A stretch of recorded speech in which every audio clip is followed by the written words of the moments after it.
Boa tarde, iniciamos a parte final das sessões do mês de maio, da quarta Câmara da primeira sessão, a 1402, e nós temos duas sustentações orais, mas ainda estamos aguardando a presença das patronas na sala de espera. Então, nós vamos iniciar com o processo, o primeiro da tarde de hoje, que não tem sustentação oral, é o item 115, relatoria da conselheira Júnia, e o contribuinte é Baker Hughes, do Brasil. Júnior, por favor.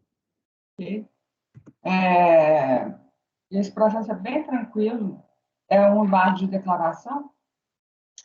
Na verdade, o embargo longo, o contribuinte alega uma série de coisas, mas vamos para a parte final aí, nas folhas 4, parte final do relatório, que a gente já resume. Ó. Em 9 de dezembro de 2020, foram parcialmente admitidos embargos declaratórios, unicamente para sanar o erro material contido na ementa. É o que se verifica da parte dispositiva da referida decisão, confira-se. Em síntese e conclusão, por todo exposto, com fruto no artigo 65, anexo 2 do regimento do CARF, admito parcialmente os embargos interpostos apenas para que seja analisada a divergência entre o texto da ementa e o teor do acordo. Aí eu volto. Conforme exposto no relatório, trata-se de embargos declaratórios parcialmente admitidos para que seja analisada a divergência, a repetir aí, entre o texto da ementa e o teor do acordo. Como bem apontado no espaço de admissibilidade dos embargos, de fato, houve erro material quanto ao tributo em discussão, CSLL, ao invés de RPJ, como consta da ementa, bem como quanto ao teor da própria ementa, que, por lapso, faz referência à omissão de receita, enquanto o processo cuida efetivamente de não homologação de compensação oriunda de saldo negativo do CSL. Em face do exposto, corrige os erros materiais apontados na ementa, a qual passa a ter o seguinte teor. E aí eu transcrevo. Em face do exposto, dou provimento aos embargos declaratórios para sanar o erro material apontado. Não tem nada de infringentes aí, né? Não tem. Nem é um mérito, é uma questão basicamente formal. Tá? Que é a formalização da ementa. Aí eles embargaram, na verdade, nesse caso, eles não embargaram só por causa da ementa, eles embargaram alegando uma série de coisas, mas era tudo querendo, com efeito, na verdade, para recursal, né? Porque a questão tinha sido analisada e eles não estavam concordando. Mas, com certeza, na ementa, realmente fazia referência ao tributo errado, que era o CSL, e aí é isso. Eu estou dando provimento unicamente para corrigir o erro apontado. Alguma dúvida? Não. Janaíne, quando as patronas estiverem na sala, você me avisa. Enquanto isso, eu vou seguindo com a pauta aqui, tá? Presidente, licença. A patrona Renata, do item 119, já está na sala de espera. Tá, então vou fazer esse aí, 119. Pode chamá-la, por favor? Ok, farei a convocação. O item 119 da minha relatoria, já está aí disponibilizado, Posto Rio Branco Limitado.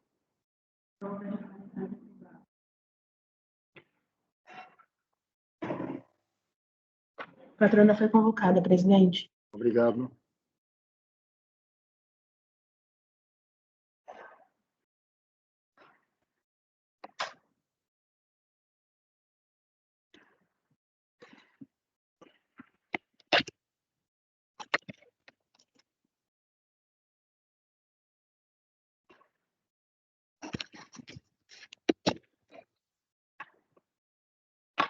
Então, aqui, em relação a esse último aqui, dos embargos da Júlia, o resultado final é dado provimento ou é dado provimento parcial dos embargos? É dar provimento, porque, na verdade, Agro, eu estou analisando ele nos termos em que foi admitido. Então, eu analiso os embargos, eu entendo o seguinte, a devolução da matéria para nós, ela se dá nos exatos termos em que ela foi admitida. Então, nesse caso, eu estou dando um provimento total. Por quê? Porque eu estou reconhecendo exatamente o ponto em que foi admitido. Entendeu? Então, eu acho que aí o provimento é total. Mas não sei, acho que é. Porque eu penso nisso. Ele tem um juízo prévio de admissibilidade, né? E nesse juízo você corta um pedaço do que foi alegado pelo contribuinte. Boa tarde, doutora. Boa tarde, tudo bem? Tudo bem, Boa seja tarde. bem-vinda. Muito Nós vamos obrigada. fazer o julgamento do processo que a senhora é a patrona, o item 119, Posto Rio Branco Limitada. Da minha relatoria, eu vou fazer um breve relato, a senhora vai ter sustentação oral, então eu vou resumir, para que depois a senhora possa se manifestar, ok? Peço aos demais que permaneçam com o microfone fechado, por favor. Deixa eu achar o processo aqui. Deixa eu lembrar. Posto Rio Branco recorre a esse colegiado em face de decisão da DRJ de Campinas, que indeferiu por decadência o pedido de restituição postado pela interessada, cujo valor após sua conversão para reais é tão antigo que era antes disso. Na forma da norma de execução da COSIT e COSAR, tributo era o ILL, chegou nesse valor que está estampado aí. Para melhor compreensão, dado o largo lapso de tempo entre o pleito formulado em 1999 e o presente julgamento, ou seja, 21 anos, eu vou fazer o seguinte resumo dos fatos. Eu acho que a patrona, como eu estou vendo que a senhora é bastante jovem, acho que a senhora não tinha nem nascido nesse tempo, né, doutora? A senhora, desculpe aí estar fazendo essa colocação, mas é tão antigo que isso aqui que é incrível. Mas voltando aqui, então são mais de 21 anos esperando isso.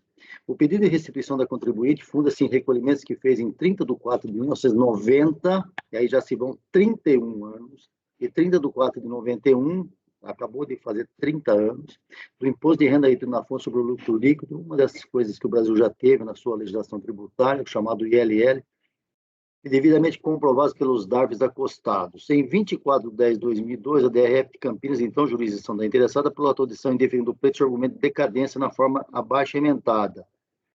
Inconformada, a contribuinte interpôs a manifestação de inconformidade, aduzindo no mérito a inexistência de decadência, tendo em vista a decisão do STF, proclamando inconstitucionalidade do artigo 35 da FET 713, posteriormente expurgado do mundo jurídico pela resolução 8296 do Senado e reconhecida pela própria Receita mediante a INI da Receita 6397, citou a jurisprudência do então Conselho de Contribuintes e finalizou aduzindo que o STJ firmou a posição de que o prazo seria de 10 anos, 5 mais 5.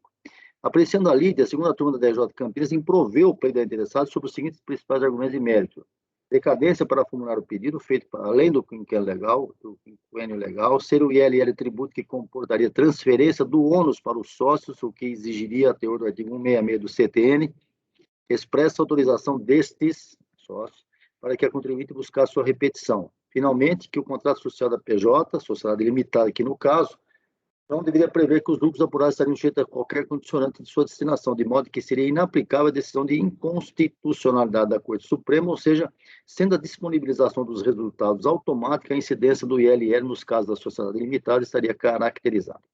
Resumindo, a decisão ACO indeferiu o pedido e não homologou as compensações dos débitos de imposto de renda e contribuição, junho de 2020, e declarou ter havido homologação tácita das compensações elencadas no pedido de compensação. Eu trago agora aí um quadro comparativo. Letra G, entre a prolatação do acordo da DRJ e a sua execução, 2009, tem 8 a mais, houve alteração nas jurisdições da Receita Federal, passando o contribuinte a subordinar-se à DRF Limeira, que, mediante peça nominada como embargos, suscitou a presença nos autos da Delegacia de Julgamento de Campinas, embora não exista essa figura na primeira instância, mas a DRF de Limeira suscitou porque não entendeu a execução do acordo. Em 8 de 8 de 2008, a presidente da segunda turma da DRJ Campinas reconheceu ter havido um certo erro lá no acordo, na formalização final, e fez a alteração que entendeu devida. Na sequência, a autoridade de Limeira agora veio aos autos para assentar o seguinte: não homologou as compensações. Tá? A contribuinte foi cientificada em 24 de 11 de 2008, vejam bem, ó, havia cruzes disso aí tudo. 24 de 11 de 2008, a decisão da DRF Limeira, sendo-lhe permitidas as seguintes ações: recolher o que devia ou entrar com manifestação de conformidade. Todavia, ignorando a possibilidade de nova discussão na primeira instância recursal, na DRJ, e a eventual interposição de recurso hierárquico ao superintendente da Receita, a contribuinte manejou recurso voluntário ao CARF, no qual discorreu longamente sobre todos os temas que entendeu pertinentes, focando principalmente nas decisões prolatadas pela DRF e DRJ, e combatendo a decadência assumida pelos órgãos, trazendo doutrina e jurisprudência. Ou seja, ela poderia novamente fazer uma nova manifestação para a DRJ, mas resolveu vir direto ao CARF, fazendo o recurso voluntário que nós vamos analisar agora. Esse é o breve resumo desses fatos ao longo de todo esse tempo. Doutor, acho que é suficiente para a senhora se manifestar. Obrigada, senhor relator. Boa tarde a todos. Eu vou pedir Vênia para compartilhar com os senhores a apresentação, uma breve apresentação.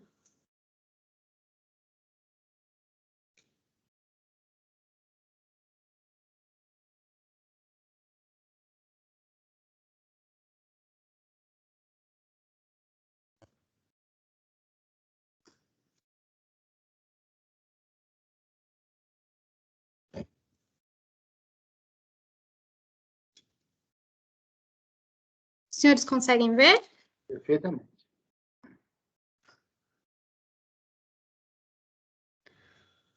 Bom, então, como relatado, trata-se de pedido de restituição de ILL, que foi formalizado em 23 de dezembro de 99, no valor convertido em reais para 5.200 aproximadamente, correspondente a recolhimentos efetuados em 30 de 4 de 90 e 30 de 4 de 91.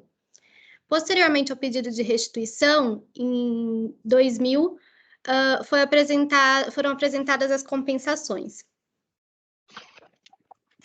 Eu fiz aqui uma breve linha do tempo para a gente passar a questão legislativa e jurisprudencial da tese da decadência. Em 30 de 6 de 95, o STF ele declarou a inconstitucionalidade do ILL para sociedades anônimas. Em 96, houve a suspensão do dispositivo legal que previa a incidência do ILL através da resolução do Senado Federal 82 de 96. A IN 63 de 97, ela reconheceu os efeitos da decisão do STF também para sociedades por cotas de responsabilidade limitada, que é o caso da recorrente. O ato declaratório em 99, o ato declaratório 96, ele trouxe uma interpretação da decadência de que os 5 anos para a extinção do crédito seria contado da data do pagamento. E a Lei Complementar 118 de 2005, ela veio também para dizer que no lançamento por homologação, a extinção do crédito tributário ocorre no momento do pagamento antecipado. Essa discussão percorreu durante muito tempo e somente em 4 de agosto de 2011, no julgamento do recurso extraordinário 566-621, o STF ele aplicou para os casos anteriores a 9 de junho de 2005 a tese dos 10 anos, 5 anos para homologação tácita e 5 anos para extinção do crédito. Então, aí nós temos 10 anos para a repetição do indébito nos casos em que o ajuizamento ocorreu até dia 8 de junho de 2005, como é o caso da recorrente. Eu trouxe um acórdão da Câmara Superior, que confirma essa posição e que também já está consolidada no Tribunal Administrativo, e trago também o segundo ponto. Embora a DRF não tenha adentrado nessa questão, a DRJ ela trouxe a negativa também, falando da decadência, como o senhor relator bem explicou, além da decadência, ela trouxe a questão da distribuição automática dos lucros no contrato social.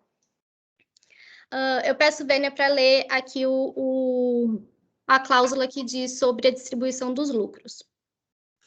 O exercício social coincidirá com o ano civil e, anualmente, a 31 de dezembro, será elaborado um balanço geral e uma demonstração de resultado do exercício. Os lucros ou prejuízos apurados serão divididos ou suportados pelos sócios na proporção de suas cotas partes de capital, exceto se, havendo lucro, deliberarem os sócios levá-lo ao patrimônio líquido da sociedade para posterior utilização. Na hipótese de prejuízo, o valor correspondente poderá ser absorvido por reserva de lucros. Bom, então, como se vê, embora haja a expressão que os sócios receberão o lucro na proporção de suas cotas, como ocorre em todos os casos, há expresso também que os sócios deliberarão sobre o quanto da distribuição e se será levado ao patrimônio líquido da sociedade. O mesmo acontece no caso de prejuízo, que poderá ser absorvido. Na sessão de julgamento de 29 de agosto de 2018, a segunda turma da Câmara Superior, ela trouxe um caso idêntico ao que a gente está analisando, com uma cláusula também idêntica. Ele fala, os resultados serão divididos entre os sócios proporcionalmente às suas cotas de capital, podendo, a critério dos mesmos, serem distribuídos ou ficarem em reserva de sociedade. Veja, assim como no nosso caso, há deliberação dos sócios do que ocorrerá com os lucros. Outro caso mais recente, em 5 de maio de 2020, a gente tem a mesma situação, numa cláusula em que diz: os lucros ou prejuízos apurados anualmente serão creditados e debitados proporcionalmente às cotas, assim como no nosso caso. No caso da recorrente, e fixarão esses quantos de deliberação, bem como a constituição de reservas e provisões. Veja que, embora as redações desses casos possam alterar um pouco, a essência é a mesma que no nosso caso. Aí eu trouxe também, para a gente finalizar, o trecho do voto do acórdão do ministro relator Marco Aurélio no julgamento do recurso extraordinário 172058, que tratou sobre a inconstitucionalidade do ILL. Embora trate-se de estar falando no caso de sociedade anônima, a gente tem que levar em consideração o que foi analisado. Ele fala que, no caso das sociedades anônimas, há deliberação sobre a destinação do lucro líquido. Ou seja, muito embora haja uma expectativa do quanto será recebido, ele é deliberado. E aí, nesse caso, é inconstitucional a incidência de ILL. Portanto, além de ser afastada a decadência, a decisão tem que ser reformada para que se reconheça que não há a previsão de distribuição automática de lucros no contrato social da recorrente. É esse a sustentação. Eu agradeço e me coloco à disposição. Obrigado, doutora. Então, eu passo ao voto. Esse processo realmente até pelo largo espaço de tempo, em papel, convertido, depois é complicado. Eu vou ter que fazer essa leitura rápida para ficar bem posicionado, não surgir dúvidas a respeito dessa sequência aí processual e procedimental. Então, no meu voto, eu começo com alguns esclarecimentos. 1. Não consta destes autos que a recorrente tenha tomado ciência da decisão da DRJ após a sua prolação em 20 de 12 de 2007. Ao que parece, ao invés de ser encaminhada a contribuinte, a decisão foi encartada nesse processo, sendo o mesmo enviado ao CEORT de Limeira, que passou a jurisdicionar o contribuinte, para o seu cumprimento, sem que a contribuinte tenha tomado ciência da decisão da DRJ de Campinas. A autoridade tributária de Limeira, como visto no relatório, ao tentar executar o acordo, nele encontrou contradições, levando à interposição de embargos contra a decisão do primeiro piso, devidamente encaminhada com o processo e ainda sem ciência alguma da contribuinte. A contribuinte não sabe de nada disso aqui. Referidos embargos foram devidamente acolhidos pela presidência da segunda turma da DRJ de Campinas e determinado o saneamento das contradições observadas e tal reconhecimento deu-se pelo despacho tal de folhas. Na sequência, em 4 de 11 de 2008, cumprindo a decisão agora devidamente saneada, o CEORT de Limeira concluiu na seguinte linha: não homologou compensação. Foi desta decisão do CEORT, e não da DRJ, que a contribuinte teve ciência em 24 de 11 de 2008, devendo ser destacado que na intimação de folhas, emitida pela Agência da Receita Federal de Mogi Guaçu, em 17 de 11, consta expressamente o seguinte, aí é o que ele disse, com a seguinte determinação: ou paga ou entra com manifestação de inconformidade. Uma manifestação de inconformidade já tinha sido feita e julgada. Pois bem, com essas transcrições, o quadro estampado nos autos era o seguinte: a decisão de primeira instância só foi encaminhada para a ciência da interessada em 12/11/2008, recebida em 24/11, ou seja, quase um ano depois, já que o acórdão data de 12/2007. Esse fato não teria maior relevância por não causar prejuízo direto à defesa, ainda que não devesse ter havido tanta demora em se proceder à cientificação da referida decisão de primeiro grau. Não fossem as ocorrências que permearam o processo nesse intervalo temporal, passando pelos embargos opostos pela DRF Limeira ao Acordo de Campinas, o seu acolhimento pela presidência da segunda turma daquela unidade julgadora e o novo despacho decisório emitido pelo CEORT de Limeira, em detrimento ao primeiro lavrado pelo CEORT de Campinas. Certamente foi em razão desse novel fato, a aprovação do novo despacho decisório, que a agência de Mogi Guaçu, ao dar ciência contribuinte dos eventos, abriu prazo para a apresentação de manifestação de inconformidade, que já havia sido interposta em 12/2002 e julgada em 12/2007. Atente-se que esta decisão só foi enviada a contribuinte juntamente com todas as demais peças processuais que foram juntadas nesse intervalo de interregno temporal.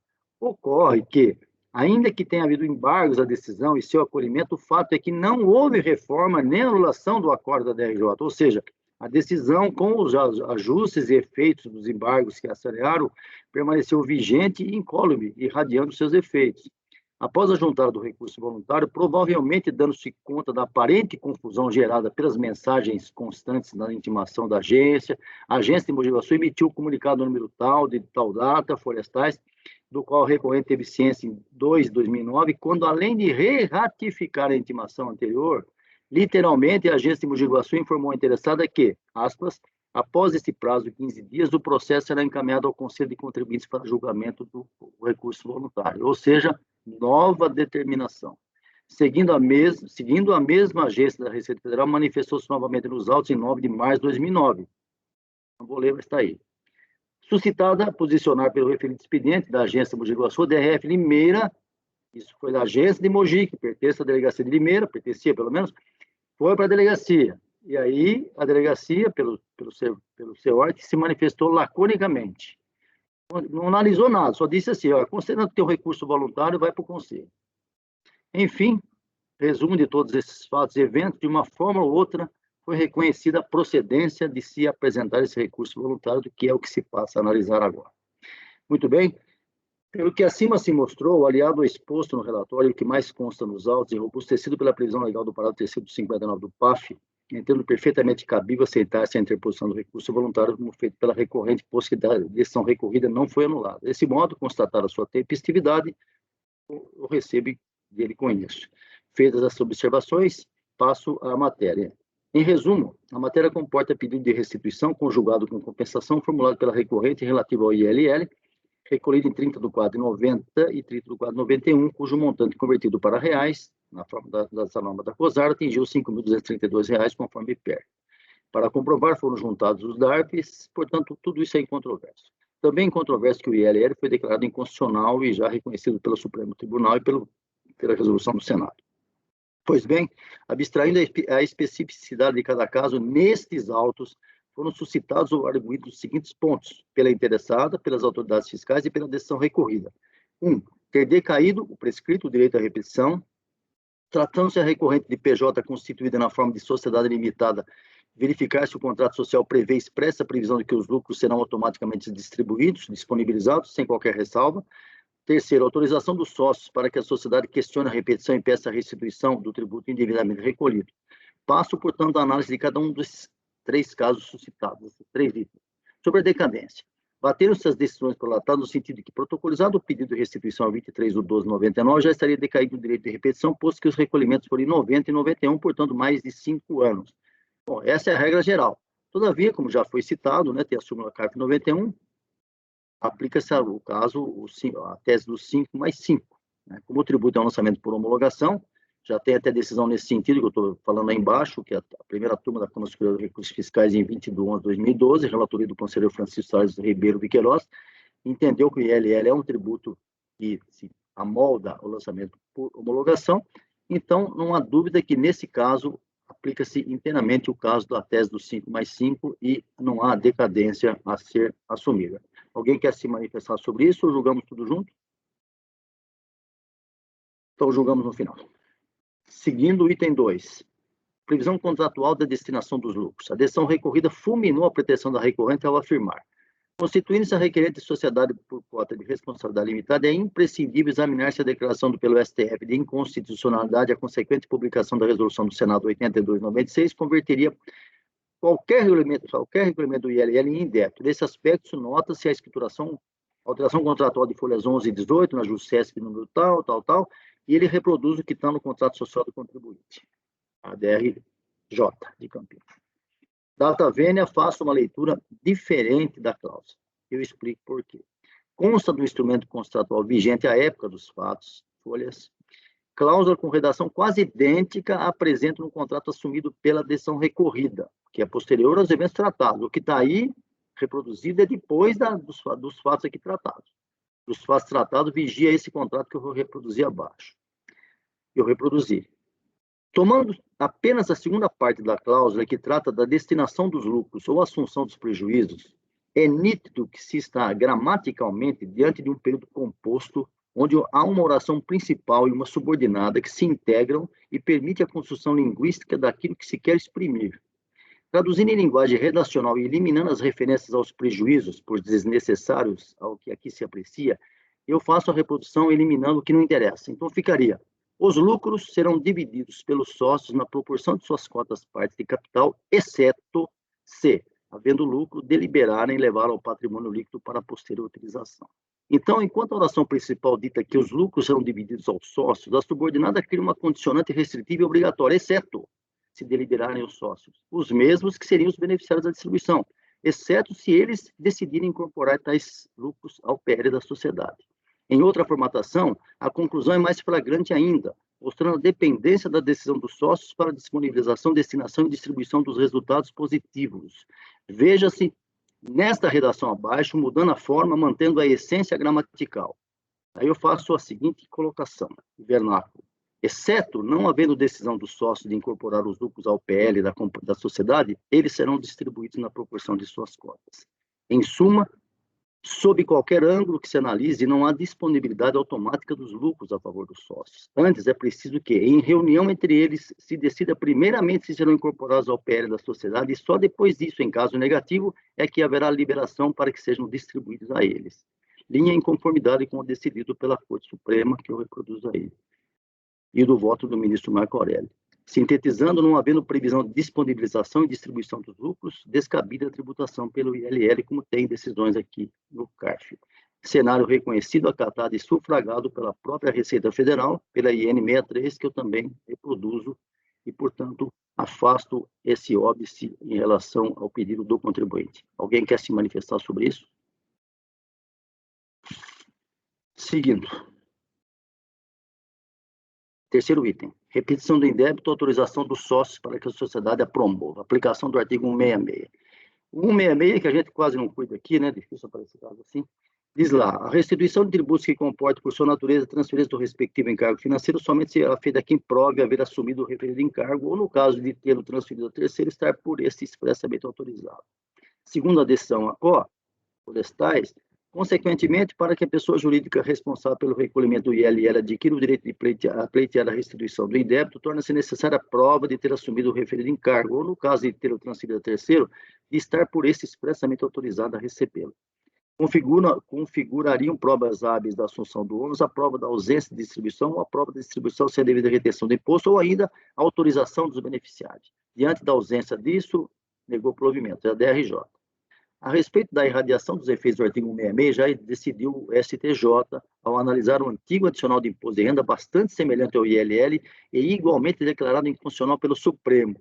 Aí eu trago a decisão e é nesse sentido.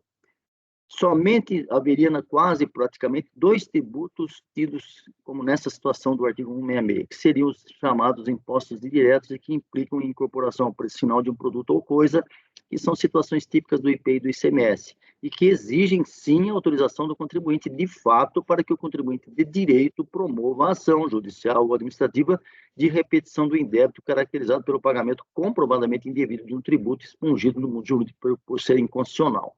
Nessa linha, não há que se exigir a autorização do sócio para que a pessoa jurídica intente a repetição. De qualquer modo, porém, preventivamente, a recorrente providenciou e acostou aos autos as necessárias autorizações dos sócios, pelo que também nesse aspecto foi suprida qualquer omissão. Então, dessa forma, igualmente afasta as objeções impostas pela decisão de primeiro ofício. Dentro do contexto, já na conclusão, induvidoso que os 3 obstáculos opostos pela DRJ para negar provimento devem ser afastados. De outro lado, impossível nessa instância de julgamento validar ou invalidar a matéria de mérito, ou seja, a existência ou não do direito creditório requerido referente à repetição do indébito ILL, mais ainda, homologar ou não as compensações intentadas neste e no processo em apenso, por ser imperativo que a unidade de origem, no caso a DRF de Limeira, ou quem lhe faz às vezes hoje, porque a receita mudou tanto, aprecie, analise e prolate a decisão acerca do pleito formulado pela contribuinte. Nesse sentido, voto por dar provimento parcial ao recurso voluntário, no sentido de anular o acórdão da DRJ Campinas e os despachos citados aí, determinando o retorno dos autos à unidade de origem, a fim de que seja analisado o direito creditório pleiteado e a compensação pretendida pela recorrente, prolatando-se novo despacho decisório, retomando-se a partir daí o rito procedimental previsto no decreto 7235, é o voto.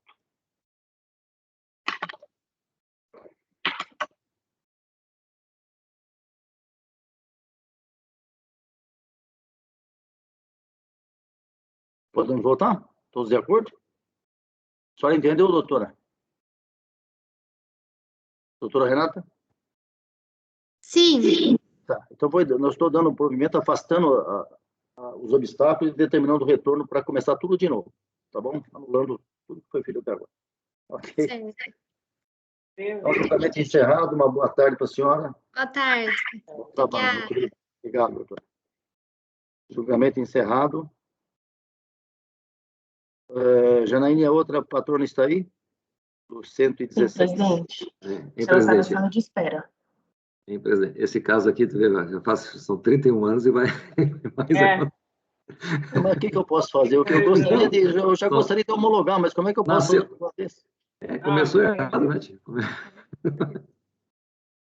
Ciccone, só já adiantando aqui, porque de repente, às vezes, a patrona não... Não, ela já está aí, ela já vai chamar. Não, então espera um segundo. Só para eu... Isso aqui é o seguinte, foi um processo que até eu relatei, mas quem fez o voto vencedor foi o Murilo, uma divergência. E o Murilo fez dois itens aqui na resolução, né? Na diligência. Um era para perguntar se a CSL do mês de maio tem concomitância com o processo judicial, que é mencionado no decorrer dos autos lá. Parece que esse processo era para a CND, mas me parece que ele pedia a CND exatamente alegando a questão da compensação, mas isso não fica claro. E aí, o que acontece? Teve a resposta à diligência em relação ao outro pronto, que é aquela discussão da SED, SF, eu vou explicar o que foi, mas não teve em relação ao item 1. Então, eu estou convertendo novamente em diligência, está tudo explicado aqui o porquê, tem até o relatório da diligência, para verificar essa questão da concomitância que o Murilo destacou. Eu não sei se já adianta para ver se a patrona deixa que eu vou fazer falar, sustentação oral, tá? Eu falo com ela, vejo se ela quer fazer, ela tem direito, né? E se ela abre, tá bom? Não, era só para adiantar. Ok. Por favor, Janaíne, peça a presença da doutora Bianca. Ok, presidente, farei a convocação.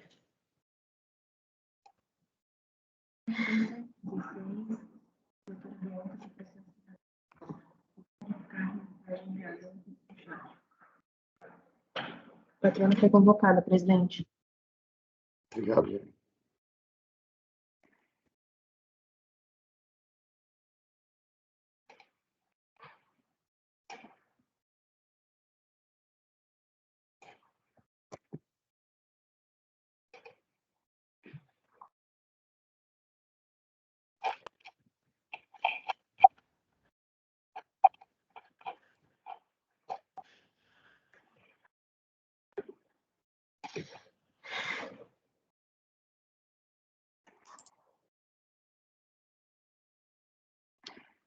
Boa tarde, doutora. Boa tarde. Boa tarde a todos. Boa tarde. Doutora, a senhora nós vamos julgar agora o processo, o item 116 da pauta, que a senhora é a patrona, a recorrente é Salobo Metais S.A. A relatoria da conselheira Júnia. Ela, a princípio, está entendendo que o processo ainda necessita de melhor instrução e está encaminhando o voto, claro, sujeito à apreciação do colegiado, para que seja realizada uma nova diligência, o processo que já foi em diligência, a senhora deve estar sabendo, claro, né? E porque ela está entendendo que ainda está faltando uma melhor instrução processual. Então, a proposta dela vai ser nesse sentido. A senhora ainda assim pretende fazer a sua sustentação, ou se a senhora sentir alguma dificuldade na proposta dela, a senhora se manifesta? Não, a princípio, estou de acordo da leitura do voto, mas pediria que, se possível e necessários esclarecimentos, eu pudesse fazê-los. Não, sim, com certeza. Então, eu vou pedir à Júlia que faça um breve relato, diga o que você pretende fazer, inclusive do voto, e se ela houver necessidade, a doutora se manifesta. Presidente, um minutinho só, presidente. Pois não. Esse processo eu estou impedido, tá? Está impedido? Então, pague. É verdade. Então, por favor, retire-se da sala com toda a delicadeza e cavalheirismo que lhe é peculiar. Ok. Muito bom.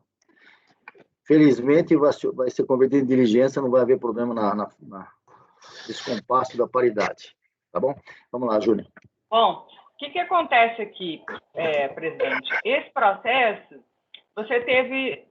se a gente for para o voto, tem um quadrinho que foi feito numa das diligências, foram duas, uma na DRF e depois na DRJ, desculpa, e depois outra que foi o conselheiro Murilo, né, o relator. E aí a gente pode ir para o voto, que eu acho que fica claro aqui, inclusive fica claro o porquê da diligência, tá? Conforme relatado, o presente processo se refere a procedimento fiscal de malha da DCTF, que teve por objetivo avaliar a informação trazida nas DCTFs retificadoras, uma vez que essas diminuíam os montantes dos créditos tributários devidos em relação aos débitos de 2014. O despacho decisório homologou a DCTF relativa a fevereiro e agosto de 2014 para o tributo IRPJ, uma vez que eles encontravam respaldo na SEF. Todas as DCTFs relativas aos meses de agosto e setembro deixaram de ser homologadas, pois os valores nelas declarados não estavam de acordo com os valores declarados na SEF. Em relação aos débitos do ano de 2015, foi efetuado o lançamento em face da ausência de apresentação da SEF por parte da contribuinte. Para melhor visualização do conteúdo do despacho decisório, vale trazer a didática ilustração do primeiro parecer fiscal constante às folhas 226 e 227, que resume com precisão as divergências. Aí está aí, ó, né? Fevereiro, tanto IR quanto CS homologado, agosto, IR homologado, CSL não, e o motivo foi divergência entre a escrituração e a DCTF, a mesma coisa em setembro, e em relação a janeiro e maio de 2015, a justificativa seria a ausência de apresentação da escrituração. Em sua impugnação, a hora recorrente alegou a perda de objeto do despacho decisório. Isso porque, tanto em relação ao mês de agosto de 2014, quanto em relação ao mês de setembro, foram transmitidas DCTFs retificadoras no dia 21/7/2016, ou seja, apenas um dia antes da disponibilização do despacho decisório hora recorrido, na data da Caixa Postal da impugnante, de modo que as informações consideradas pelo auditor fiscal para a elaboração da decisão já foram alteradas e não correspondem mais aos fatos analisados. Em relação aos débitos de 2015, cuja motivação foi a ausência de apresentação da SEF, alegou a recorrente que foi informada a transmissão da SEF relativa ao ano calendário de 2015, uma vez que o prazo encerrava-se em 30/7/2016, e o despacho decisório foi recebido em 22/7/2016. Dessa forma, requereu-se o reconhecimento da perda de objeto do despacho decisório e a baixa dos autos em diligência para análise dos documentos emitidos. Diante das alegações, o processo foi convertido em diligência, né, vou completar aí, para que a autoridade adotasse as providências. A. consultar as declarações digitais, SCD e SF, relativas ao ano calendário de 2015, transmitidas pela impugnante e horas disponíveis à RFB no SPED. Analisar as DCTF certificadoras auditadas, especialmente as relativas a janeiro e maio de 2015, em face dos dados informados. Aí tem no Rio de Janeiro, da diligência da DRJ. Aí vem o seguinte: e não obstante as informações do relatório, a decisão recorrida negou o provimento da decisão por entender não ter havido comprovação das restrições, embora tenha sido na emenda da legislação fundamentação relativa à espontaneidade, à ausência de espontaneidade, como bem observado pelo conselheiro Murilo Lovisco ao relatar o voto da diligência. Confira. Portanto, a primeira observação necessária refere-se à concepção entre o e as conclusões. Júlia, tenta falar um pouco mais perto do microfone, só está cortando um pouco sua voz. Ah, é? É. Não sei nem onde é que fica o microfone. Não, mas agora melhorou. Tenta falar. Aí, se você puder falar daí, fica melhor. Eu não sei se é esse danado desse fone aqui, de vez em quando ele desliga aqui também. Mas foi só um pouquinho. Pode continuar de onde você parou, que deu para entender. Você estava falando do Murilo aí. Nós falando do Murilo, então vou voltar a ela. Portanto, a primeira observação necessária refere-se à contradição, isso é o voto do Murilo, tá? Entre os fundamentos da decisão contidos no voto condutor do acordo e as conclusões expostas na ementa do mesmo acordo. Como se nota, no voto não há qualquer referência a eventual perda de espontaneidade para a apresentação da DCTF retificadora em relação aos débitos de 2015. Ademais, a perda de espontaneidade não foi a razão de decidir. Haja vista que a própria autoridade julgadora declarou que, em atenção ao princípio da verdade material, avançaria para a análise do mérito do caso. Em verdade, para todos os débitos que compõem o presente lide, a razão de decidir da DRJ foi basicamente falta de comprovação para as reduções pretendidas. Em 12 de fevereiro de 2020, essa turma decidiu, por meio da resolução 14.02.000.966, baixar o processo em diligência para que a unidade de origem prestasse os seguintes esclarecimentos. Aspas. Ante o exposto, voto no sentido de converter o julgamento do recurso em diligência, remetendo-se os autos à unidade de origem, para que se esclareça, sem prejuízo de outras verificações que se entender necessárias. 1. Quanto à CSL do mês de maio de 2015, se há concomitância entre este processo administrativo fiscal e o processo judicial acompanhado pelo processo administrativo de final de 2016 de 89, à luz do que dispõe o parecer normativo número 7 de 2014. 2.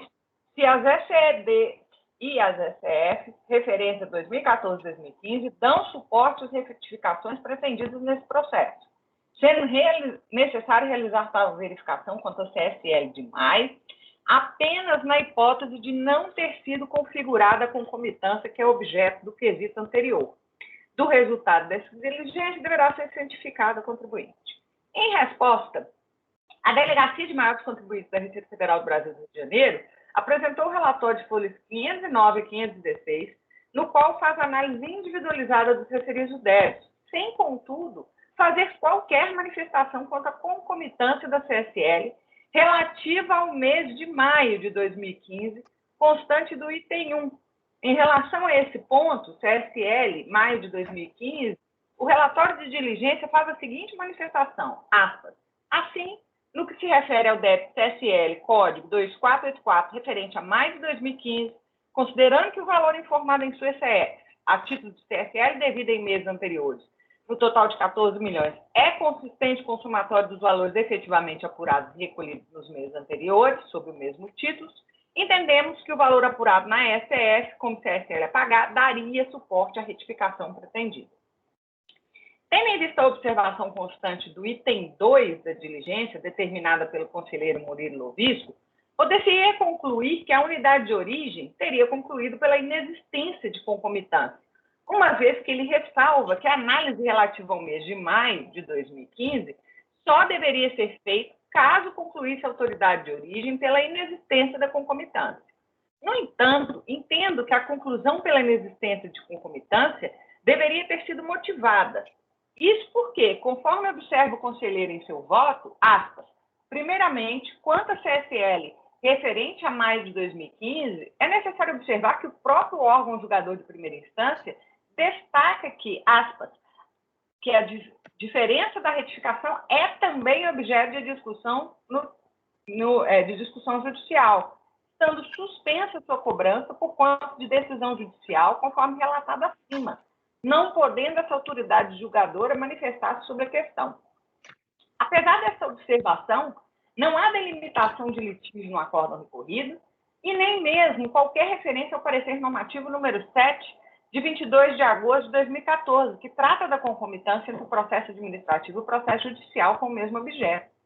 E conforme bem evidenciam ementa e voto condutor do acórdão recorrido, a decisão expedida abrangeu sim a restrição da CSL relativa a maio de 2015, de modo que resta demonstrada mais uma contradição na decisão recorrida. Além disso, a manifestação da DEMAC, juntada às folhas 223 e 224, dá claros indicativos de que haveria concomitância do objeto da diligência relatada pelo conselheiro Murilo Lovisco. Confira.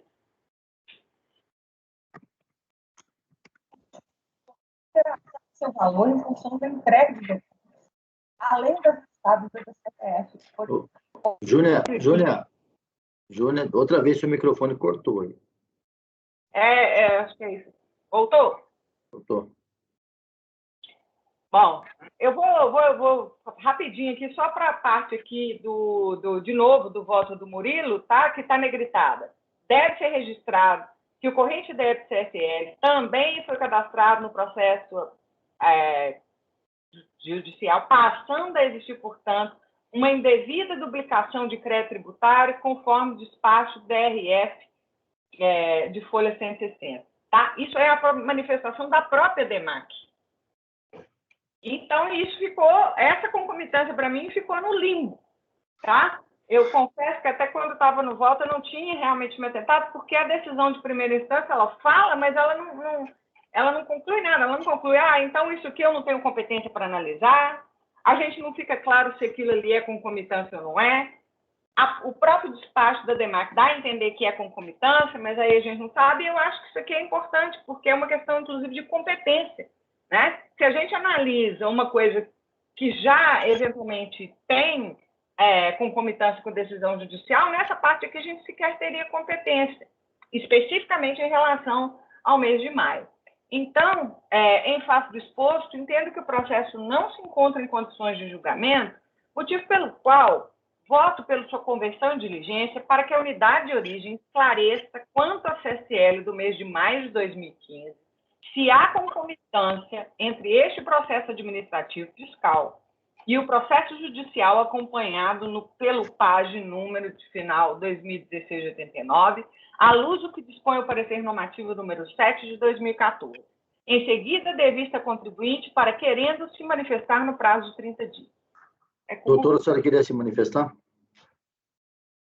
Gostaria, porque as folhas 452 a 456, a Receita Federal se manifestou, a DEMAC mesmo, se manifestou sobre essa concomitância, inclusive concluiu que não haveria, e aqui tem, inclusive, o pedido do mandado de segurança, porque esse mandado de segurança foi impetrado, na realidade, para expedição de CND e CADIM, né, para obstar a inclusão no CADIM, não trata de suspensão da exigibilidade ou do próprio débito em si, era só realmente para expedição de CND. E isso está tratado nesse parecer da DEMAC, inclusive com a descrição do pedido da ação e por que ele entende que não haveria concomitância. No relatório de diligência, doutora? São diferentes, eles fizeram em documentos separados. Tem um relatório de diligência que trata das ECFs e DCTFs, que é um documento mais recente, e anteriormente a esse tem esse outro parecer que analisa só a concomitância, folhas 452 a 454. Não, a 4... Esse parecer é posterior à conversão em diligência feita pelo Murilo? Sim, sim. Espera aí que eu vou olhar aqui. Se for o caso, Júnior, a gente retira de pauta e volta o mês que vem para você analisar. Ok. Eu prefiro, presidente. Sim, porque no relatório de diligência não consta nada. Tá. Eles Então, fizeram separadamente. Presidente, me permite aí. Pode, eu estou olhando o documento e realmente me parece que a delegacia, que é a unidade de jurisdição, uma vez que foi feita a DEMAC do Rio, né, então a unidade maior, ela separou a diligência em 2 documentos. Um para analisar a compensação e outra informação fiscal para fazer em relação à concomitância, que são setores diferentes, setores que acompanham a questão judicial. E no penúltimo parágrafo da informação, o processo ele é chato de olhar mesmo, que o índice dele não fica muito organizado, e a patrona ela chama a atenção sobre isso. E nesse documento aqui, ele em atendimento à diligência, né, ele informa de forma expressa que não tem concomitância. Ótimo. Não, presidente, então, deixa eu refazer. Vamos fazer o seguinte, doutora. A gente, se o presidente concordar, a gente retira de pauta, até para também não ter um problema de ausência de paridade aí. E eu analiso essa questão da concomitância, então. Pode ser? Eu vou retirar de pauta. Presidente. Pode, sim. Eu Obrigada. vou retirar de pauta e pedir a presença de um suplente para repor a paridade, inclusive, para o mês que vem. Tá bom, doutor? É publicado novamente, correto? Sim, claro, vai ser novamente publicado. Tá bom? A Perfeito. senhora volta a fazer a sustentação. A senhora nos dá o prazer de estar presente novamente na sustentação. Com certeza. Muito obrigada. Muita saúde a todos. Boa tarde. Novamente para a senhora. Uma boa tarde. Obrigado. Bom, Júnior, então volta ao mês que vem. Presidente, Sim.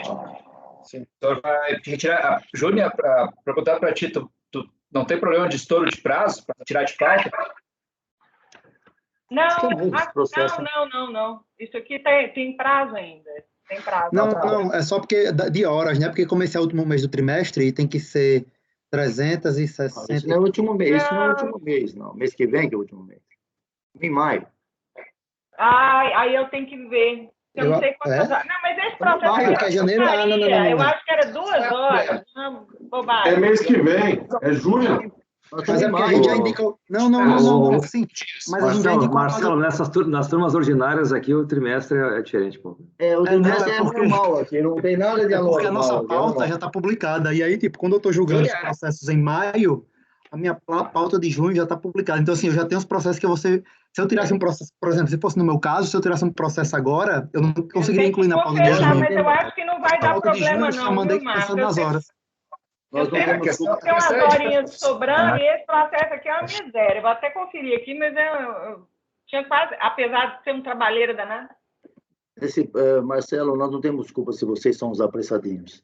Aqui nós vivemos ao ritmo normal. É porque a gente julgou uma semana antes, mas eu acho que o prazo é o mesmo. Estou brincando. A preocupação sua, do Marco, é válida. É super justo. Obrigada. Eu até agradeço. Deus esteve aqui, Márcio.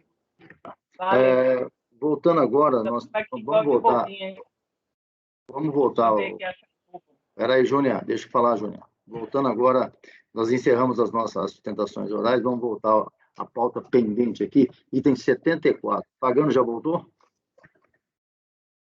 Peça a presença do Pagano. Alguém manda uma mensagem para ele, por favor. Estou aqui, presidente. Então tá. Pagano, breve relato e voto rapidíssimo também no item 74. Já estamos pegando os remanescentes. Pagano, aqui, Marco. É só bom deixar uma observação para quando for publicada a pauta com esse processo próximo mês, né? Você já lembrar. Se preocupe, quanto a isso, faremos isso, tá? Item 74, Pagano IGP Gráfico. É isso, né? IGP Gráfico, Indústria Metalúrgica Limitada. Se não está escrito errado, é isso. É isso aí, presidente. Então, vamos lá. Só para esclarecer, presidente, em relação ao processo anterior que eu me dei por impedido, ninguém me avisou do processo. Eu só descobri que eu estava impedido quando eu vi o logo do escritório. E se eu não tivesse visto o logo do escritório, eu não ia conseguir nem saber que eu estava impedido. Pagano, mas espera um pouquinho só. Os meus casos de impedimento são raríssimos, e como qualquer um da Fazenda aqui, são raríssimos. Nós teríamos que ter sido o relator lá na DRJ e o relator aqui, o prefeito do despacho. É raríssimo. Agora, no caso dos conselheiros contribuintes, é muito mais comum. Eu não tenho controle sobre isso. Quem tem que ter o controle são vocês, né? Claro, presidente, eu entendo. Mas é que, neste caso, a advogada do processo era do escritório da minha esposa, correto? Então, eu não tinha... Não tem como saber mesmo, não, porque publica em nome do contribuinte, né? Você não sabia que esse contribuinte tinha esse é advogado, e o escritório dela não me avisou. Eu entendi, Entendeu? Mas está tudo bem, mês que vem ele vai estar na pauta, você me manda, por favor, já uma mensagem lá, logo, mês que vem, logo em seguida, eu já sei, já estou sabendo, já peço o suplente para substituir o mês que vem, porque vai voltar na pauta. Item 74, vamos lá, Pagano, 74, resumo, breve resumo e voto. Tá, aqui é um processo que não é dos mais complexos. É um recurso voluntário, depois faço acordo proferido pela Delegacia da Receita Federal, que decidiu manter a exigência da multa aplicada devido ao atraso na entrega da DCTF, referente, conforme quadro abaixo. Está tendo... Tem microfone aberto aí, gente. Tem gente falando em cima. Vocês estão me escutando? Pagando perfeitamente. É que o microfone estava aberto, já está fechado. Vamos. Tá. De forma resumida, presidente, esse processo é uma auto-infração, né? É recurso voluntário, ele é uma auto-infração devido à aplicação de multa, devido à entrega em atraso da DCTF, tá? Então, eu já vou passar direto ao voto, porque eu não vejo grandes dificuldades para o presente caso, tá? Pode continuar? Caíram.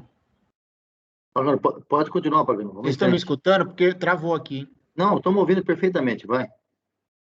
O recurso é voluntário tempestivo e possui os requisitos previstos na legislação, motivo pelo qual deve ser admitido.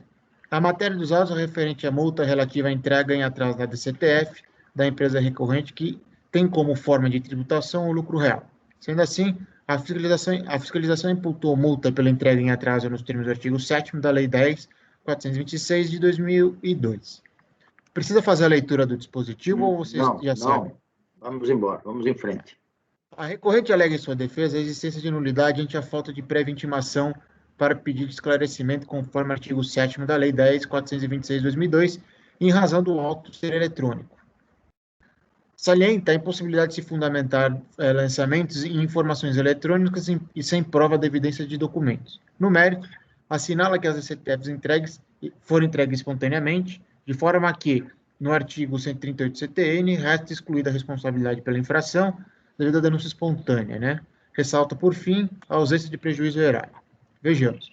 Quanto à alegação de nulidade do auto de infração devido à falta de prévia notificação para esclarecimento, entendo que não deve ser provida. Conforme pode ser verificado o texto do artigo 7º da Lei 10.426 de 2002, no caso de não ser apresentada a declaração no prazo fixado por lei, incorre diretamente na aplicação da multa. A necessidade de notificação prévia para esclarecimento deve ser feita na hipótese de ter sido apresentada a declaração dentro do prazo fixado com incorreções ou omissões, e no caso de não ter apresentado a declaração original. Vejamos. O sujeito passivo que deixar de apresentar a declaração, aí vem da IPJ, da CTF, DIRF, da COM, nos prazos fixados, ou que apresentar com incorreções ou omissões, será intimado a apresentar a declaração original, no caso de não apresentação, ou para prestar esclarecimentos, nos mais demais casos, no prazo estipulado pela Secretaria da Receita Federal, e sujeitar-se às seguintes multas. Desta forma, como no caso dos autos restou no cumprimento extemporâneo da obrigação acessória, não resta dúvida que a fiscalização não era obrigada a intimar a recorrente previamente, não caracterizando assim a alegada nulidade no auto de infração. Assim, rejeita a nulidade do auto de infração alegada. Quanto à negação de possibilidade de se fundamentar o lançamento em informações eletrônicas e sem provas de evidências de provas também entendo que não deve ser provida. As DCTFs entregues fora do prazo fazem prova inconteste da infração cometida pela recorrente. Ademais, o fato de auto-infração e as provas constantes nos autos serem documentos eletrônicos não retira a força probatória da acusação, eis que encontra-se devidamente fundamentada e capitulada, dando condições plenas para que a recorrente entenda a autuação e se defenda perfeitamente da infração imputada. O simples fato de se revestir de autuação eletrônica não retira do instrumento as suas características de validade, especialmente quando se mostra suficientemente claro para descrever os motivos pelos quais fora emitido. O ato alcançou os fins postos pelo sistema, sem que se verificasse prejuízo para as partes. Portanto, ele deve permanecer válido. Desta forma, também rejeita esta alegação de nulidade da auto-infração. Em relação à alegação de que a recorrente teria feito denúncia espontânea nos termos do artigo 138 CTN, devido ter entregue DCTFs antes de qualquer notificação fiscal, também entendo que não deve ser provida. A própria infração determina a aplicação da multa devido ao atraso na entrega da declaração. Ou seja, neste caso, o cumprimento extemporâneo da obrigação acessória imputa a aplicação de multa, motivo pelo qual não se enquadra na situação de denúncia espontânea, eis que não se trata de pagamento do imposto, obrigação principal, antes da fiscalização notificar a contribuinte. Ademais, a exclusão da responsabilidade pela denúncia espontânea da infração, hipótese que encontra a previsão no artigo 138 do CTN, não se aplica ao presente caso, pois a multa em discussão é decorrente da satisfação extemporânea da obrigação acessória de entrega de declaração, a qual, frise-se, estão sujeitos todos os contribuintes e obrigações dessa espécie, pelo simples fato de sua inobservância, converte-se em obrigação principal relativamente à penalidade pecuniária. Artigo 113, parágrafo 3º do CTN. A jurisprudência do STJ também vai nesse sentido, vejamos. Aí eu citei o acórdão, né? A parte em negrito que eu vou ler é o item 2. As responsabilidades acessórias autônomas, sem qualquer vínculo direto com a existência do fato gerador do tributo, não estão alcançadas pelo artigo 138 do CTN. Portanto, legalmente prevista para entrega a destempo das DCTFs é plenamente exigível, pois se trata de responsabilidade acessória autônoma não alcançada pelo Instituto da Denúncia Espontânea previsto no artigo 138 do CTN. Nesse sentido, correto o procedimento fiscal. Quanto à alegação da recorrente de que não houve prejuízo para o erário e por isso a multa deveria ser relevada, também entendo que não pode ser acolhida, eis que no processo administrativo tributário federal não existe norma que permita ao julgador a sopesar a multa ou a fazer a dosimetria da pena, sendo obrigado a adotar a multa em seus termos. Pelo exposto, conheço do recurso e nego o provimento. Após o relator, por tudo que ele relatou, muito detalhado, inclusive, negar provimento. Alguém quer se manifestar? Unânime, negado provimento. Quando eu formalizar, eu vou ter que retificar alguns errinhos de digitação que eu fiz aqui. Não, isso é... Alguns... Todos nós, do pagando, acontece isso, não se preocupe, a gente corrige na hora. Seguindo, é o item 75 da pauta, esse processo, eu vou deixar para daqui a pouco, acho que não está disponível, já disponibilizei sim, se quiserem, da minha relatoria também, se quiserem acessar, eu já vou começar esse processo. Deixa eu abrir aqui.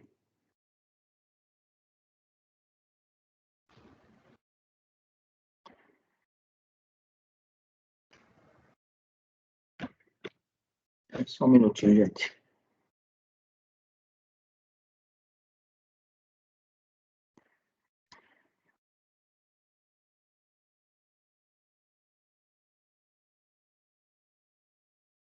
Eu não estou achando o meu processo aqui. Agora achei.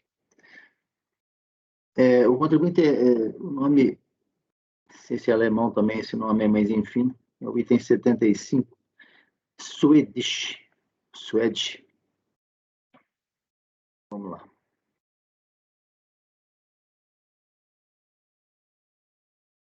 Eu já disponibilizei, mas não está abrindo aqui. Vocês esperam um pouquinho só. Espero que não tenha dado pau no computador aqui.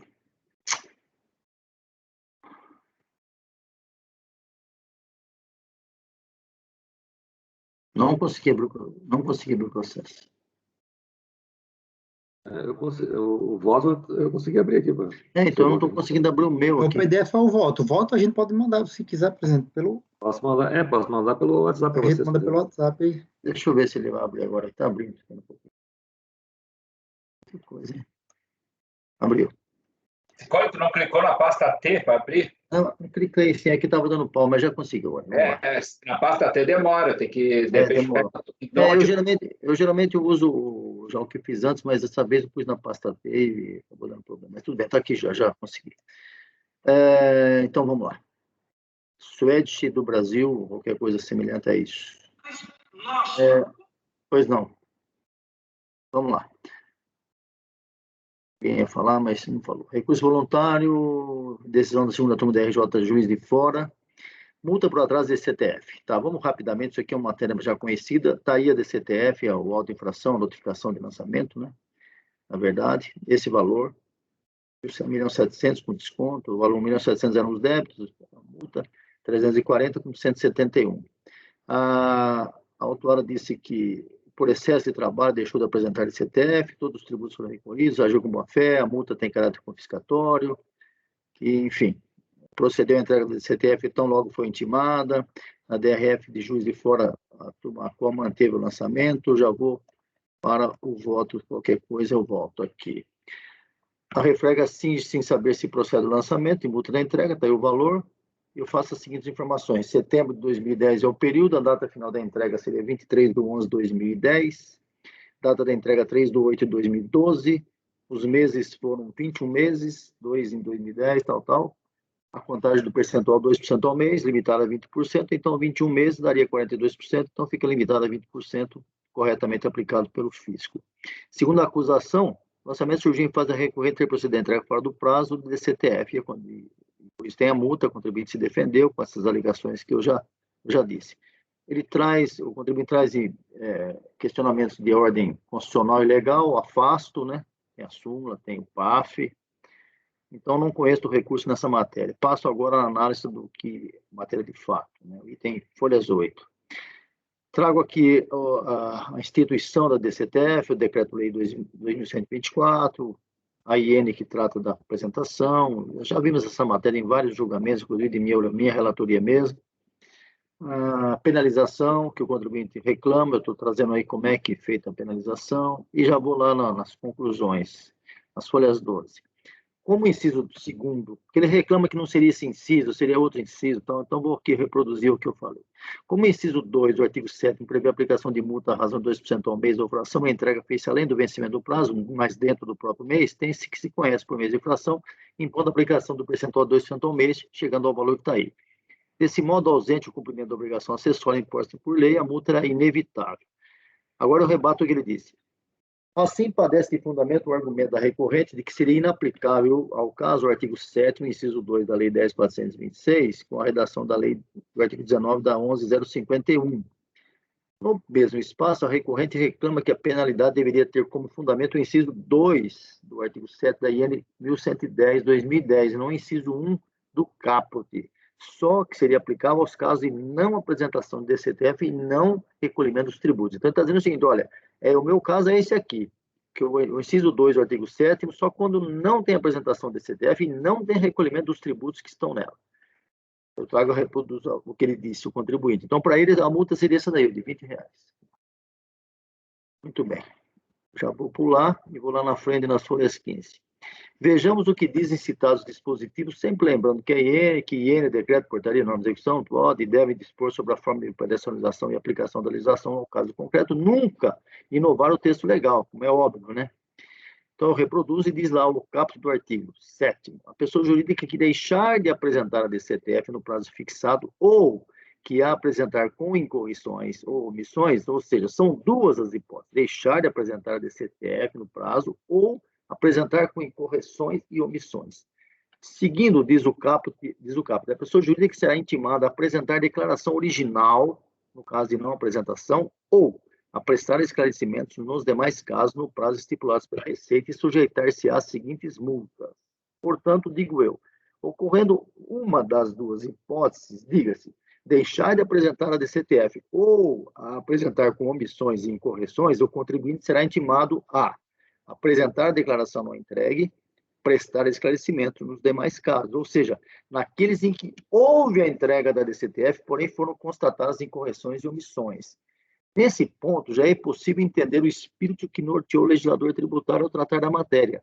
Diferenciar o ato do contribuinte que não cumpre com a obrigação acessória imposta, não entregar a DCTF, daquele que a cumpre, mas o faz com erros. Com isso, a penalidade teria que ser diferente, pois diferentes foram as condições criadas pela lei e repetidas na IN. Desse modo, o texto do inciso 1 deve ser aplicado às omissões, ou seja, multa de, aspas, 2% ao mês ou fração incidente sobre o montante dos impostos e contribuições informadas na DCTF, ainda que integralmente pago, no caso de falta de entrega dessa declaração ou entrega após o prazo limitado a 20%, observado o disposto para o terceiro. Já o inciso 2 será aplicação para os demais casos, ou seja, aqueles em que houve a transmissão da DCTF, mas acusaram-se erros e omissões. Nesse caso, a pena será de R$20 para cada grupo de 10 informações incorretas ou omitidas. A clareza do texto legal e normativo é incisiva e se contrapõe fortemente contra a fundamentação argumentativa da recorrente, pois, uma situação é a multa aplicada por omissão na entrega, como no caso aqui tratado, e 2, a outra é a penalização por erros, omissões e incorreções detectadas nas DCTFs entregues.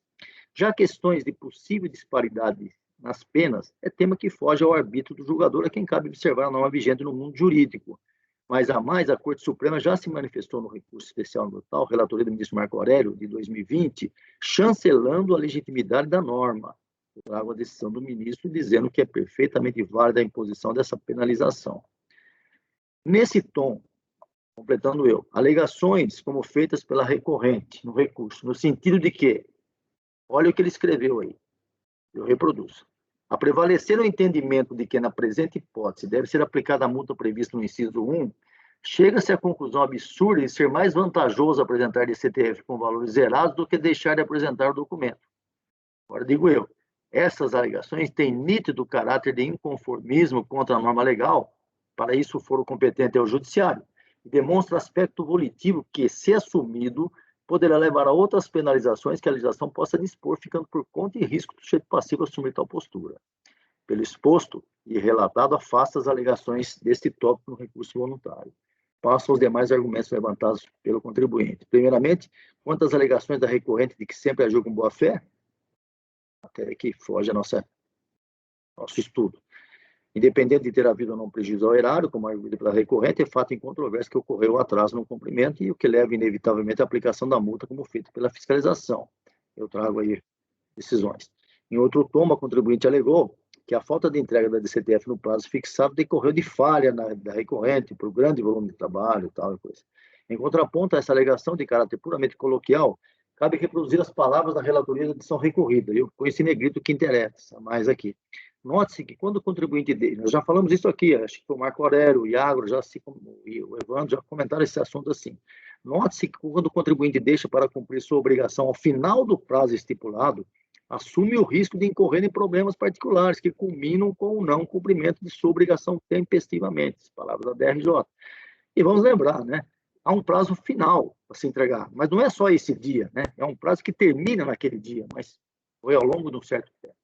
Então, em claro dizer, a leitura dos dispositivos legais e regulamentares não mostra qualquer possibilidade de flexibilização por absoluta falta de previsão legal, de que possíveis falhas no sistema de transmissão adotável pelos contribuintes, queda no sinal da internet, falta de profissional especializado, desconhecimento ou não entendimento da legislação, problemas particulares ou, como no caso concreto, grande volume de trabalho, sejam meios permissivos para que se alargue qualquer prazo de entrega para cumprimento de obrigações acessórias que, exceto quando devidamente definido pela autoridade tributária, são improrrogáveis e fatais. Finalmente, com respeito a suscitar a aplicação ao caso concreto do artigo 112, aprecio o argumento, prevê review do artigo que olha com benevolência, né, para os casos de dúvida de interpretação. Penso que basta uma simples leitura dos dispositivos retranscritos para que se concluir pela inaplicabilidade ao caso concreto de seus parâmetros. Isso porque, afinal, qual a dúvida que possa ter nascido na aplicação da penalidade? Capitulação legal? Nenhuma, pois corretamente feita basta ver a notificação de lançamento. 2. Natureza ou circunstâncias materiais do fato ou extensão de seus efeitos? Ora, comprovadamente a recorrente omitiu-se de entregar no prazo fixado a DCTF no mês de setembro. Do mesmo modo, sabia da extensão de seus efeitos claramente definidos na legislação de regência. Então, duvidoso o quê? Terceiro, autoria, imputabilidade, punibilidade, igualmente claríssima. Qual a dúvida que pode haver em saber quem é a autora, a recorrente, qual a imputação e a punibilidade? Certamente nenhuma. Por fim, que dúvida pode existir pertinentemente à natureza da penalidade aplicável e à sua graduação? Com a devida vênia à defesa, o texto legal é integralmente transparente e não comporta dificuldades de interpretação. O máximo que pode haver é inconformismo com a graduação de pena, mas esse tema foge à apreciação por parte desse colegiado. Em síntese, incontroverso, o atraso no incumprimento da obrigação acessória, não havendo dúvida quanto à interpretação da legislação tributária, afasto a aplicação do 112 e trago algumas decisões nesse sentido e encerro não conhecendo o recurso voluntário em relação a temas de fundo funcional e, no mérito, negando o provimento e chancelando a decisão recorrida e mantendo os lançamentos. É o voto.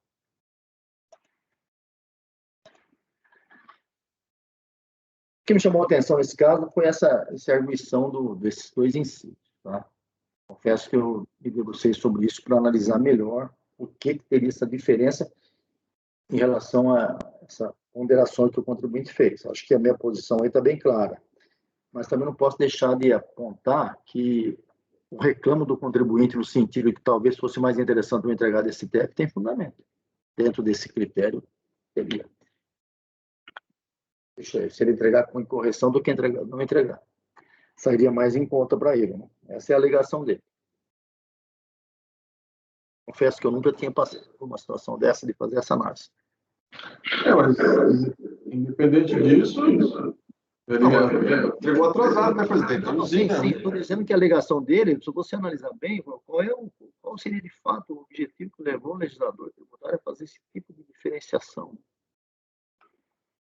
Uma penalidade tão profunda de 20% sobre os impostos devidos em relação a R$20 por cada grupo de 10. Né? Assim, interessante, realmente é uma coisa interessante. Para mim, a diferença está isso, entre entregar e não entregar, ou entregar com omissão. Mas por que essa diferença de pena tão grande? Não cabe a mim discutir isso, eu só estou levantando, porque o contribuinte levantou realmente no recurso dele. Bom, então, julgamento encerrado, negado o provimento, seguindo. Luciano, quer ver aquela vista em mesa lá do Kumon? Podemos ver, presidente. Começa a discutir com os colegas enquanto faço as anotações. Tá. Qual é o número, Luciano? Desculpa. São 2 processos. É o 76 e o 52. Você vai agora ao qual? Eu acho que vamos trabalhar com o 76 primeiro, porque é o que discute sobre a compensação, né? Tá bom. Aí o 52, ele pega o auto de infração em virtude da não homologação da compensação. Então, primeiro, né? É o 76, então. Deixa eu ver aqui. Bom, aquele caso, deixa eu ver aqui só um pouquinho.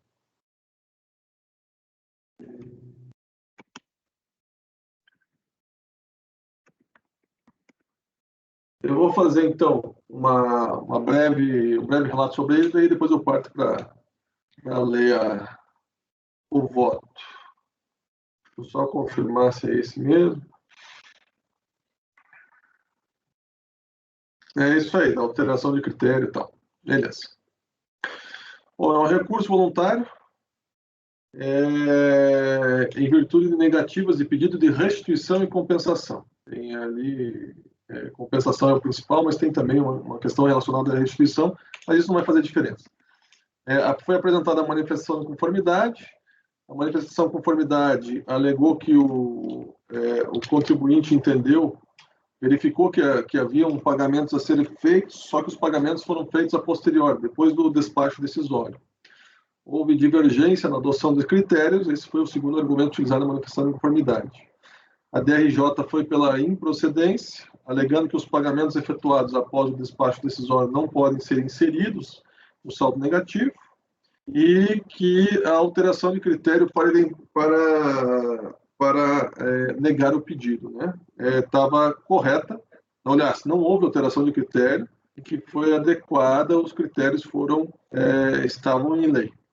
Aí o recurso voluntário também alega os mesmos argumentos, né? O pagamento posterior ao despacho decisório é válido e houve efetivamente alteração de critério, tendo em vista que ele faz uma diferenciação entre DIRF e DIPJ ali, tá? Passo agora, então, para a leitura. É tempestivo e também atende os demais requisitos. Portanto, vamos apreciar. Parágrafo 12. A recorrente alega que a glosa das compensações teria ocorrido porque os pagamentos de estimativas de junho e agosto de 99 não teriam sido feitos. Que teve como efeito cascata contábil, que reduzisse o saldo negativo apontado como direito creditório. Ao realizar os pagamentos e apresentar os comprovantes, documentos 9 e 10, folhas 232, junto com a manifestação de inconformidade, não foram eles aceitos pela DRJ, sob o argumento de que teriam sido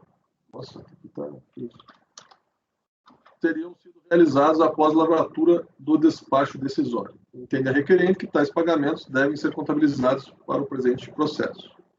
A decisão da DRJ deixa claro que os pagamentos efetuados após a lavratura do despacho decisório não poderiam ser computados na composição do saldo negativo. traslada-se cópia de parte do acórdão que explicita o afirmado abaixo, folhas 273. O argumento da recorrente deve ser acolhido, com base no princípio da verdade material e da informalidade, devem ser aceitos os pagamentos efetuados, mesmo que posteriormente à lavratura do despacho decisório, para cômputo do valor do saldo negativo. A negativa na aceitação dos pagamentos traria prejuízos não somente ao contribuinte, mas também ao Estado, que teria que possivelmente arcar com os custos de uma ação ajuizada com o objetivo de discutir sobre valores cujas provas demonstram seu recolhimento. Ademais, o eventual não reconhecimento de tal monta geraria enriquecimento ilícito à União, pois mesmo recolhidos os valores, haveria cobrança do valor não extinto pela compensação. Sobre a alegação de cobrança judicial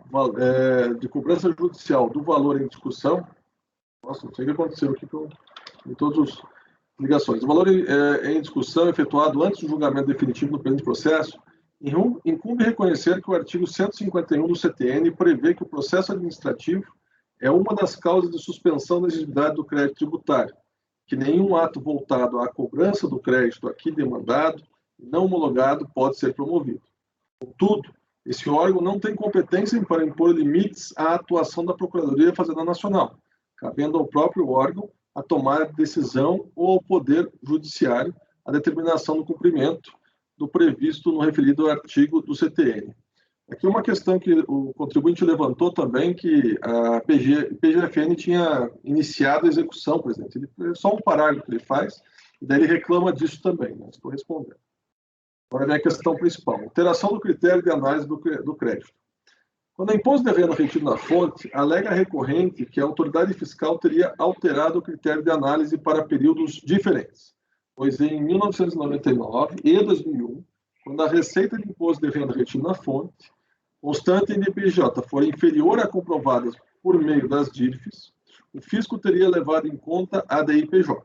Além disso, o imposto retido na fonte teria sido proporcionalmente superior ao efetivo tributado e apurado em DIRF, o que não foi levado em conta pela autoridade. Já para o ano de 2002, aqui é o ano efetivo, né, no calendário, portanto, teria ocorrido o inverso. A DIPJ apresentava valores superiores do que na DIRF. Contudo, o fisco não aplicou o mesmo critério, reconhecendo como verdadeiros os menores valores. Nesse sentido, não caberia à DRJ alegar a ausência de comprovação ou documentação hábil. Em análise ao despacho decisório, folhas 42 e 62, se percebe que a autoridade fiscal exigiu que o imposto de renda retido na fonte seja comprovado e que tais rendimentos sejam oferecidos à tributação para que eles possam ser computados como saldo credor. Essa afirmação foi repetida 4 vezes no despacho decisório, parágrafos 16, 30, 43 e 56, ou seja, todas as análises relativas ao imposto de renda retido na fonte. Eu trouxe aqui a parte do acórdão sobre isso. O critério adotado pela autoridade fiscal está em consonância com a legislação. Artigo 2º, inciso 4 da Lei 9.430, artigos 37, parágrafo 3º, a linha C, e 76, inciso 1, parágrafo 2º, da Lei 8.995, e artigo 231 do Decreto 3.000 de 99, e com as decisões do CARF, conforme transcrição de emendas abaixo. Eu trouxe aqui, o valor do imposto retido na fonte, aproveitar uma declaração da IPJ, deve ser proporcional aos valores dos respectivos rendimentos oferecidos à tributação do IRPJ nessa declaração. Aí tem outras 2 decisões. Parágrafo 19. Além disso, há de citar a súmula 80 do CARF, a qual prevê que, na apuração do IRPJ, a pessoa jurídica pode deduzir do imposto devido o valor do imposto de renda retido na fonte, desde que comprovada a retenção e o cômputo das receitas correspondentes na base de cálculo do imposto. A suma do exposto, até o momento, é que o aproveitamento do imposto de renda retido na fonte pode ser feito na apuração do IRPJ. No entanto, é necessário, além da comprovação do seu recolhimento, que haja cômputo das receitas na base de cálculo do imposto, ou seja, o oferecimento desses valores à tributação. É por esse motivo que os cálculos efetuados pela autoridade fiscal estão corretos, uma vez que levam em conta apenas os valores recolhidos no limite dos valores informados na DIPJ da recorrente. Tal confirmação do critério pode ser feita com base no exame das tabelas formuladas no despacho decisório. Na tabela de folha 148, com cópia trasladada abaixo, o valor reconhecido para o imposto de renda retido na fonte é limitado ao valor indicado na IPJ. Aí tem a tabela. A mesma situação ocorreu com as tabelas dos anos calendários de 2000 e 2001. Na do ano calendário de 2000, a autoridade faz um cálculo proporcional do valor confirmado, folha 151. Aí tem a tabela aqui também. A tabela de folha 155, para o ano calendário de 2001, há a mesma metodologia. Apenas o valor confirmado que foi oferecido à tributação pela contribuinte, R$ 874.374,86, foi levado em conta para se definir o imposto de renda retido na fonte, que pode ser contabilizado. Aí tem a tabela. Assim, adequados os cálculos efetuados pela autoridade fiscal, não sendo ele alterado em qualquer momento. Desta feita, não devem ser escolhidos os argumentos da recorrente relativos a este tópico. Na conclusão, diante do exposto, voto no sentido de conhecer o recurso voluntário para, no mérito, dar-lhe provimento parcial, de forma a reconhecer os pagamentos efetuados, mesmo que posteriormente ao despacho decisório, incluindo-os no saldo negativo pretendido. Eu voto. Perfeito. Alguém vai se manifestar? Qual era a dúvida que tinha nesse pedido de processo de vista de mesa? Qual era a dúvida? Quem suscitou a dúvida? Foi você mesmo? A dúvida que tinha aqui, presidente, é que eu tinha me confundido em relação a uma das tabelas, as duas tabelas. Sim, que é só você mesmo. É você mesmo. A então, autoridade fiscal. Ela falava que era valor confirmado da IPJ. Eu entendi que era o valor, ou na DIRF. Eu entendi que era o valor confirmado. E daí, trazendo aqui, o colegiado falou, não, é o valor confirmado na DIRF, não o valor confirmado efetivamente por ele. E aqui você não tem condições de declinar com esse valor aqui, não? Presidente, se eu fizer uma análise mais profunda, eu tenho, mas eu vou dizer que eu sempre, quando é valor, a menos que ele esteja muito claro, eu fico receoso, porque eu não tenho acesso ao sistema, vai que tem alguma... Ok, não, tudo bem, é só para saber. Isso aqui mata o outro anterior ou tem o outro que você vai ver também? Do mesmo contribuinte aí. Tá sem microfone, Luciano. Luciano? Oi, estou mudo. Aquele lá, ele é o auto de infração em virtude da não homologação da compensação desse. Tá. Que número é aquele lá? Aquele lá é o 52. Como é que você vai concluir aquele lá? Aquele lá, presidente, eu mantenho a minha posição. Eu entendo que é o caso de sobrestá-lo até tirar esse dar provimento, uma resolução, mas é que tinha sido a única coisa que a parte pediu. Eu entendo que é o caso de sobrestá-lo até que haja o julgado do 76. Então, espera aí. Alguém discorda disso? Todos estão de acordo? Eu discordo. Todo mundo de acordo? Eu discordo. Você discorda? Marcos. Então fala aí, Marcos. Na verdade, acabamos de julgar o 76, tá? Nós nem sabemos.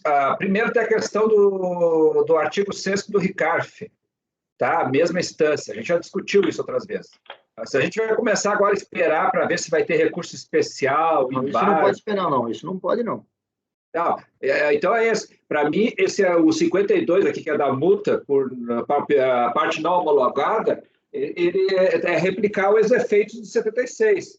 Ele abateve lá o valor, inclusive no 76 ficou uma dúvida ali para mim, né, na questão de cálculo ali, porque dá a entender na redação ali que uma das duas compensações, são duas compensações ali que o contribuinte pagou a posterior que o relator está dando. Uma delas, aparentemente, não posso confirmar, teria que olhar com mais detalhes, pagou sem a multa devida. Aí a imputação seria proporcional, tá? Então daria dificuldades. Uma pagou com multa e a outra sem multa. Pelo menos é o que ele fala na manifestação de conformidade dele lá, que eu li aqui, rapidamente. Então teria muita dificuldade de chegar no valor exato lá, sem poder checar isso. Mas, de qualquer maneira, eu entendo que o 76, que é o da compensação, já está decidido. Na mesma instância, nós já podemos julgar o 52. Agora a gente vai esperar. Vamos só prestar, porque não se sabe se é uma decisão definitiva. Aí esse é o problema sempre de aguardarmos. Tá? Não, qual é o prazo? O Marco não dá para esperar, não. Já está julgando. Condições de 52? Analisar aqui. Fala aí, Agro.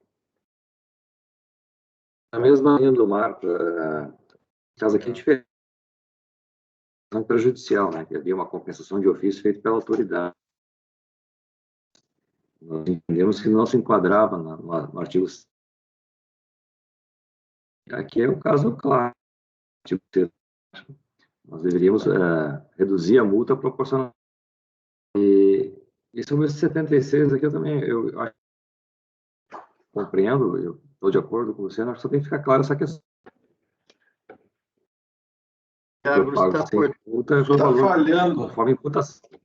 Está falhando, seu microfone está... Tenta novamente. Uma mensagem aí, vamos ver.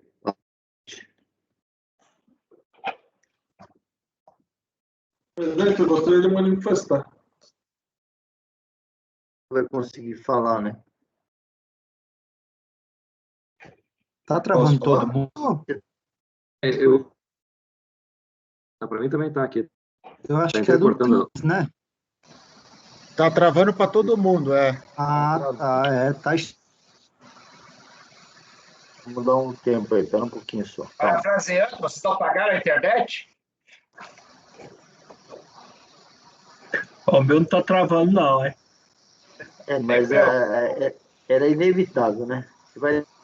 Não pode deixar. Bom, vamos lá. Pessoal, só para esclarecer, para quem não está usando o microfone... Espera um pouquinho, Marco. A situação é a seguinte, né? Naquele caso de ver, você deu um provimento parcial, e não disse que não dá para dizer qual. Eu perguntei para vocês, não dá para saber, não tenho certeza, eu concordo, tudo bem.